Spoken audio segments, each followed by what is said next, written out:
Everyone, good morning all of you. Welcome back on my YouTube channel. So आज हम बात करेंगे class 6 के चैप्टर नंबर 2 के components of food. So start करते हैं। Eat healthy, stay healthy. स्वस्थ खाओ और स्वस्थ रहो।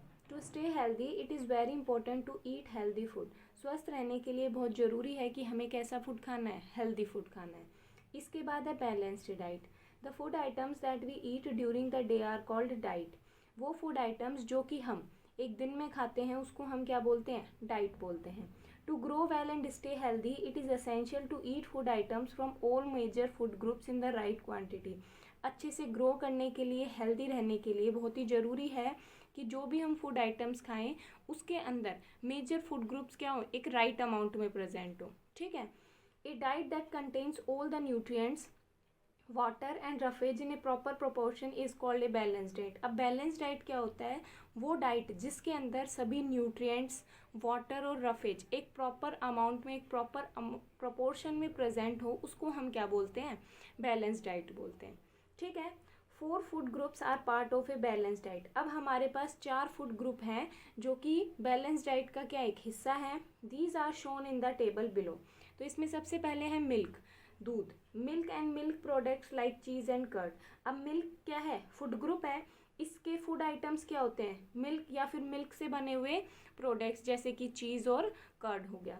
उसके बाद मेन न्यूट्रिएंट्स, जो मिल्क और मिल्क प्रोडक्ट्स होते हैं उनके अंदर कौन से मेन न्यूट्रिएंट्स प्रेजेंट होते हैं? फैट प्रेजेंट होता है, प्रोटीन, मिनरल्स, कार्बोहाइड्रेट और वाटर। तो मिल्क क्या हो गया? Food group. फूड आइटम्स क्या क्या बना सकते हैं मिल्क से? मिल्क और इसके मिल्क प्रोडक्ट्स जैसे कि चीज़, कर्ड। ठीक है। और उनके अंदर कौन से न्यूट्रिएंट्स प्रेजेंट होते हैं उसके बारे में। उसके बाद सेकंड फूड ग्रुप है वेजिटेबल एंड फ्रूट। वेजिटेबल और फ्रूट में तो फूड आइटम वेजिटेबल और फ्रूट ही आएगा, लेकिन इनके अंदर कौन से न्यूट्रिएंट्स प्रेजेंट होते हैं? कार्बोहाइड्रेट हो गया, विटामिन, मिनरल और वाटर। इसी तरीके से सिरियल, राइस, ब्रेड, चपाती एक्सेट्रा। ठीक है। इसमें क्या प्रेजेंट होता है? कार्बोहाइड्रेट। प्रोटीन, प्रोटीन के फूड आइटम क्या? प्रोटीन सिर्फ सबसे ज़्यादा जिनमें पाया जाता है पल्सेस, जो दाल होती हैं, मीट, बीन्स, पीस एक्सेट्रा। तो इनके अंदर मेन न्यूट्रिएंट क्या होता है? प्रोटीन एंड फैट होता है। इसके बाद है a balanced diet varies with age, sex and kind of work a person does. For example, a growing child and a pregnant woman require a diet rich in protein, as protein helps in building new cells. A labor doing physical work require more carbohydrates as he needs more energy. Balanced diet जो है वो as के साथ, ठीक है, sex के साथ, और जो जिस तरीके का पर्सन जो है वर्क करता है उसके ऊपर क्या करती है, उसके हिसाब से क्या करती है, वेरी करती है। जैसे कि एक बढ़ते हुए बच्चे को और एक प्रेग्नेंट वूमेन को क्या चाहिए? सबसे ज़्यादा डाइट में क्या चाहिए? प्रोटीन चाहिए, क्योंकि प्रोटीन क्या हेल्प करता है? जो नए सेल्स होते हैं उनको बनाने में हेल्प करता है। एक लेबर है, ठीक है, एक मजदूर है जो कि सबसे ज़्यादा क्या करता है? फिजिकल वर्क करता है। तो उसको किस चीज़ की ज़रूरत होगी? कार्बोहाइड्रेट की ज़रूरत होगी। तो कार्बोहाइड्रेट की ज़रूरत होगी क्योंकि उसको क्या चाहिए? सबसे ज़्यादा एनर्जी चाहिए, और एनर्जी सबसे ज़्यादा कौन प्रोवाइड करता है? कार्बोहाइड्रेट प्रोवाइड करता है। ठीक है। Cooking food properly to prevent loss of nutrition. अगर हम फूड को सही तरीके से प्रॉपरली क्या करते हैं, कुक करते हैं, तो उसके अंदर हम न्यूट्रिएंट्स को लॉस होने से क्या कर सकते हैं? बचा सकते हैं। देखो कैसे। Other than eating a balance diet it is important to cook food properly so that the nutrients present in it are not lost और destroy in the process. Balance diet के खाने के अलावा भी ये बहुत ही ज़रूरी है कि हम जो भी फूड हम बनाते हैं उसको अच्छे से क्या करें? कुक करें, उसको अच्छे से पकाएं, जिससे जो उनके अंदर न्यूट्रिएंट्स प्रेजेंट हैं वो इस प्रोसेस के द्वारा डिस्ट्रॉय ना हो। Food should be cooked in just enough water so that excess water does not have to be thrown away as it contains vitamins and minerals. जो फूड है, खाना जो हम बनाते हैं, उसको एक इनफ, एक सही मात्रा, जो पानी, सही मात्रा जो होती है पानी की, वही उसमें डालनी चाहिए। ज़्यादा पानी डालने से फिर उस पानी को क्या करना पड़ता है? फेंकना पड़ता है, जिससे उसके अंदर जो विटामिन्स और मिनरल्स प्रेजेंट होते हैं वो क्या हो जाते हैं? उसके पानी के साथ बह के चले जाते हैं। Food should not be heated repeatedly as the nutrients in it get destroyed by too much of heating. जो खाना है, भोजन जो हम बनाते हैं, उसको बार बार क्या नहीं करना चाहिए? गर्म नहीं करना चाहिए, क्योंकि उसके अंदर जो भी न्यूट्रिएंट्स होते हैं वो बार बार उसको गर्म करने से क्या हो जाते हैं? डिस्ट्रॉय हो जाते हैं। उसके बाद है vegetables and fruits should not be wasted washed after peeling their skins और cutting them because the nutrients will be washed away.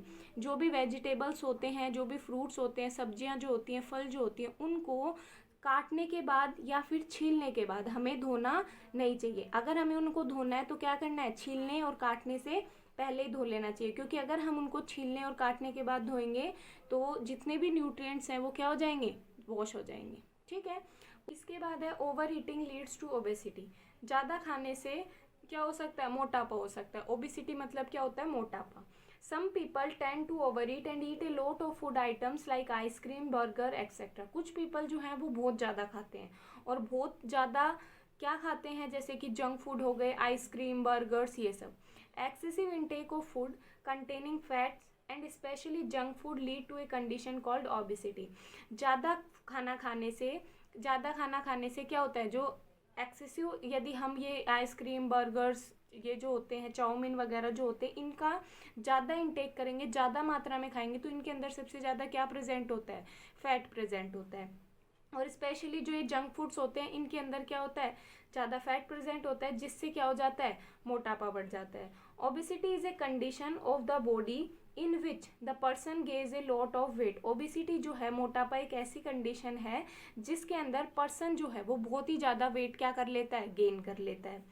An obese person becomes lazy and inactive and can suffer from heart related problems। जो मोटा इंसान होता है वो क्या हो जाता है, बहुत ही लेजी हो जाता है, आलसी हो जाता है, इनएक्टिव होता है, हर मतलब उसके अंदर एक्टिव नहीं होता है वो, और वो हार्ट रिलेटेड प्रॉब्लम से क्या करता है, सफ़र करता है। So always say no to junk food, eat a balance diet and exercise regularly to stay healthy. तो हमें क्या कहना चाहिए, जंक फूड नहीं खाना है, हमें क्या खाना है, बैलेंस डाइट खानी है और रेगुलरली क्या करनी है, एक्सरसाइज करनी है हेल्दी रहने के लिए। ठीक है। इसके बाद है undernutrition and malnutrition. Undernutrition और मॉल न्यूट्रिशन क्या होता है, undernutrition is a condition that result due to a lower intake of food that the amount required by the body. Undernutrition जो है वो ऐसी condition है जिसके अंदर कोई भी पर्सन है वो क्या करता है, जितनी फूड की उसको बॉडी को रिक्वायरमेंट है उससे क्या करता है, कम भोजन खाता है, तो उसको हम क्या बोलते हैं, अंडर न्यूट्रिशन। और माल न्यूट्रिशन क्या होता है, the imbalance of nutrients in the body results in A condition called mall nutrition. और बॉडी के अंदर न्यूट्रिएंट्स का इम्बैलेंस होना, ठीक है, वो क्या कहलाता है, माल न्यूट्रिशन कहलाता है। ठीक है। इसके बाद है deficiency disease. Many people in our country are not able to eat a balanced diet and hence suffer from several disease।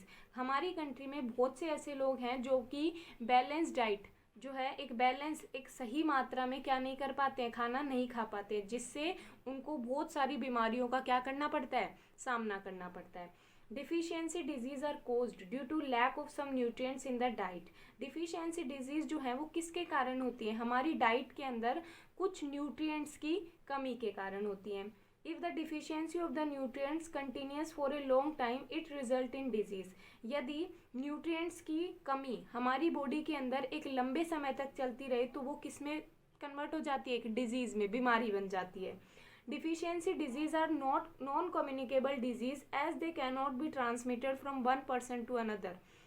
जो डिफिशियंसी डिजीज़ हैं वो नॉन कम्युनिकेबल डिजीज़ है, मतलब कि वो एक पर्सन से दूसरे पर्सन में नहीं होती हैं। They can be cured by eating a balance diet. और ये कैसे सही हो सकते हैं, यदि हम एक बैलेंस डाइट ले तो क्या हो जाएगी, ये सही भी हो जाती है। Deficiency disease are also called nutritional disorder. Deficiency disease को हम क्या बोल सकते हैं, न्यूट्रिशनल डिसऑर्डर बोल सकते हैं। मतलब कि हमारी बॉडी के अंदर क्या हो रहा है, जो न्यूट्रिएंट्स का ऑर्डर है वो क्या हो रहा है, इम्बैलेंस हो रहा है। ठीक है, न्यूट्रिएंट्स की क्या आ रही है, कमी आ रही है। और उन न्यूट्रिएंट्स की कमी यदि लंबे समय तक चलती रहे तो क्या हो जाएगी, वो एक बीमारी बन जाएगी। और उस बीमारी को ठीक करने के लिए हमें क्या करना पड़ेगा, एक सही मात्रा में क्या लेने पड़ेंगे, सभी न्यूट्रिएंट से भरपूर एक डाइट लेनी पड़ेगी।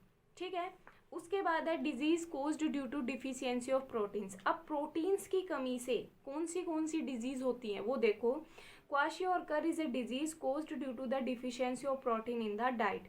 जो क्वाशियोकर एक डिजीज है जो कि हमारी डाइट में प्रोटीन की कमी से होती है। It is common among childrens between the age of 1 and 5। ये जो है ये कॉमन डिजीज़ है बच्चों में जो कि 1 साल से 5 साल तक के बच्चों में होती है। Such children showed stunted growth, have thin limbs, scaly and dry skin, reddish hair and protruding belly, ऐसे बच्चे जिनके अंदर ये क्वाशियोरकर डिजीज़ होती है वो कैसे होते हैं, उनकी ग्रोथ भी नहीं हो पाती इतनी अच्छे से, उनके जो हाथ पैर हैं वो क्या होते हैं, बहुत ही पतले पतले होते हैं, उनकी स्किन जो है वो बहुत ही ड्राई होती है, सूखी होती है, लाल कलर के हेयर होते हैं और बैली होती है, ठीक है, पेट बाहर होता है। उसके बाद है disease caused by deficiency of proteins and carbohydrate. अब प्रोटीन और कार्बोहाइड्रेट की कमी से कौन सी डिसीज होती है, देखो मारसमस जो है एक डिजीज है जो कि प्रोटीन और कार्बोहाइड्रेट की कमी के कारण होती है। It generally affect the children below the age of 1 year. ये जो है ये 1 साल के कम बच्चों पर क्या करती है, इफेक्ट करती है। A child suffering from marasmus become very thin and lean, has dry and wrinkled skin, sunken eyes and his ribs become very prominent। जो बच्चा ये मारसमस डिजीज से क्या होता है, इफेक्टिव होता है, वो कैसा होता है, बहुत ही पतला सा, ठीक है, वो मतलब उसकी स्किन जो होती है वो बहुत ही सूखी सूखी होती है, रिंकल हो रही है, झुर्रियाँ होती हैं, सनकिन आइज मतलब कि आंखें गड़ी हुई होती हैं, और उनकी जो रिब्स होती हैं, पसलियाँ जो होती हैं वो अलग से क्या होती हैं, दिखाई देती हैं। इसके बाद है disease caused by deficiency of vitamin and minerals. अब विटामिन और मिनरल्स की कमी के कारण कौन सी डिजीज होती है वो देखो। Deficiency of vitamin and minerals in the body also result in several disease. Vitamin और मिनरल्स की कमी के कारण भी क्या होती हैं, बहुत सारी डिजीज होती है, बीमारियां होती हैं। Some disease that occur due to deficiency of vitamin and minerals are listed below the given table। अब जो विटामिन और मिनरल्स के कारण डिजीज होती हैं वो हम इस टेबल में डिस्कस करेंगे। तो देखो ये सबसे पहले हमें विटामिन और मिनरल्स के बारे में है, उसके बाद डिफिशियंसी डिजीज कौन सी डिजीज होती है और उसके सिम्टम्स क्या होते हैं। सबसे फर्स्ट है इसमें विटामिन ए। विटामिन ए की कमी से क्या होता है, नाइट ब्लाइंडनेस, मतलब कि अगर हमारी डाइट में विटामिन ए की कमी है तो कौन सा रोग होगा हमें, नाइट ब्लाइंडनेस। और इसके सिम्टम्स क्या हैं, inability to see in dim light, मतलब कि थोड़ी भी लाइट कम हो जाए तो हमें दिखाई नहीं देगा। विटामिन बी की कमी से क्या होगा, बेरी क्या है, एक डिजीज़ है जिसके सिम्टम्स क्या होते हैं, मसल्स जो हैं वो बहुत ही वीक हो जाती हैं, वेट बहुत कम हो जाता है। Vitamin C, scurvy, bleeding gums, lost teeth. Scurvy में क्या होगा, जो हमारे गम्स है, मसूड़े जो है उनमें ब्लीडिंग होगी और दांत टूटेंगे। विटामिन डी क्या होता है, rickets, bowed legs, bending of bones, development of pigeon chest, जो पैर हैं वो क्या हो जाएंगे, मुड़े हुए पैर होंगे, ठीक है। इसके बाद है आयरन की कमी से क्या होता है, एनीमिया। इसके सिम्टम्स क्या हैं, pale look, tiredness, loss of appetite, मतलब कि पीला पीला दिखने लग जाएगा इंसान, बहुत ही कमज़ोर सा महसूस करेगा। आयोडीन की कमी से क्या होता है, goitre, enlargement of thyroid gland, retarded growth, ठीक है, और थायराइड के ग्लैंड जो है वो क्या हो जाएगी, बढ़ने लग जाएगी। कैल्शियम की कमी से DK of teeth and bones जो हैं वो कमज़ोर हो जाएंगी और दांत जो है वो टूटने लग जाएंगे। Bones become weak and teeth decay, bones जो हैं वो बहुत ही कमज़ोर हो जाएंगे और दांत टूटने लग जाएंगे। सोडियम और पोटेशियम, इनकी डिफिशियंसी डिजीज़ क्या है, body and muscles become weak, paralysis, जो हमारी बॉडी है, मसल्स जो है वो बहुत ही वीक हो जाएंगी, और weakness of body and dehydration, क्या हो जाएगा, बॉडी के अंदर बहुत ही ज़्यादा वीकनेस आ जाएगी। इसके बाद है फ्लोरीन की कमी से क्या होगा, टूथ डीके, दांत टूटेंगे और इंक्रीज इन टूथ डीके, मतलब कि दांत क्या होंगे, फटाफट टूटेंगे। फोस्फोरस से क्या होगा, रिकेट्स में क्या सिम्टम्स होते हैं, bones become soft and bend, जो हमारी हड्डियां हैं, बोन्स जो हैं वो बहुत ही सॉफ्ट हो जाएंगी और मुड़ने लग जाएंगी, ठीक है। तो ये कंपोनेंट्स ऑफ फूड जो आपका चैप्टर कंप्लीट हो गया है, इससे नेक्स्ट चैप्टर हम नेक्स्ट वीडियो में पढ़ेंगे। Thank you.